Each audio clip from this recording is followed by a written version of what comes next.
في رسول الله أسوة حسنة.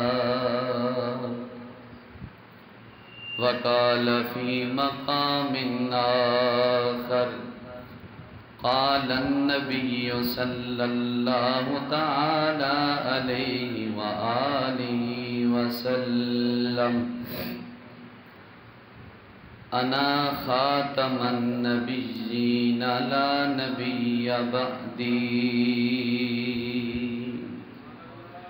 آمنت بالله صدق الله مولانا العظيم وبلغنا رسوله النبي الكريم الأمين، ونحن على ذلك لمن الشاهدين والشاكرين والحمد لله رب العالمين.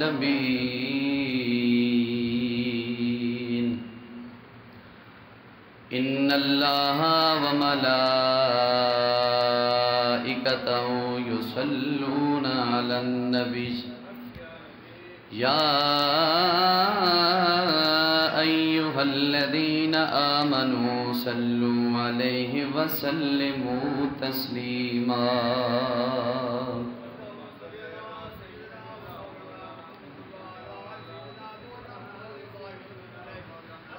الصلاة والسلام عليك يا سيدي يا رسول الله، وعلى آلك وأصحابك يا حبیب اللہ. پھر پڑھیے: الصلاۃ والسلام علیک یا سیدی یا رحمت للعالمین،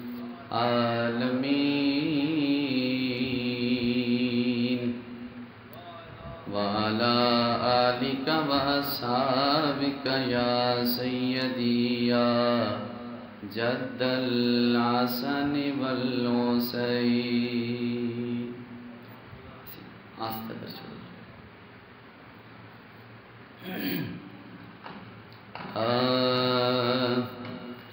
رونق زندگی آپ ہیں، آپ ہیں رونق زندگی، آپ ہیں، آپ ہیں میری ساری خوشی، آپ ہیں، آپ ہیں میری ساری خوشی، آپ ہیں، آپ ہیں رونق زندگی،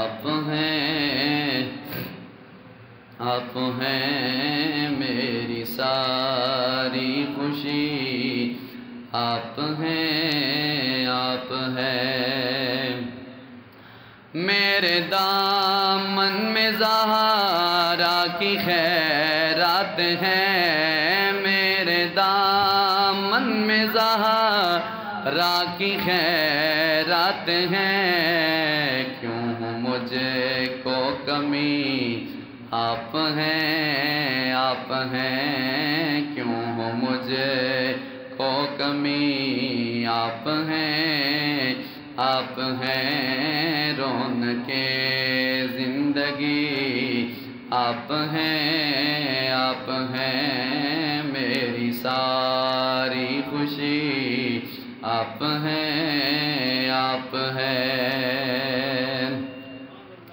شاہ خیبر شکن شامل پنجتن، شاہ خیبر شکن شامل پنجتن، یا علی یا علی آپ ہیں، آپ ہیں یا علی یا علی آپ ہیں، آپ ہیں میری ساری خوشی، آپ ہیں، آپ ہیں رونق زندگی، آپ ہیں، آپ ہیں